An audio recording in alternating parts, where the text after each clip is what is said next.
Su Tenerių komanda ruošiantis nuotaikos yra gana neblogos, mes iškritę porą pagrindinių žaidėjų, bet ruošiamės kovingai ir manau duosim kovą aikštėje.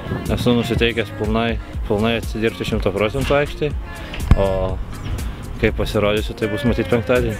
Hegelman lietuojant pirmas 2 varžybos buvo gana neblogos, pasiekėm pergalę ir lygiasias, paskui sekė porą pralaimėjimų, bet manau, tose varžybose, kur pralaimėjom, tikrai nebuvom prastesni už varžovus ir galėjome sužaisti apylygiai.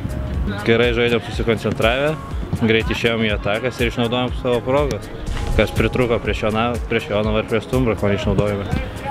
Tas ir siekė mūsų pergalę. Kviečiu visus Kauno fanus rytoj ateiti į stadioną.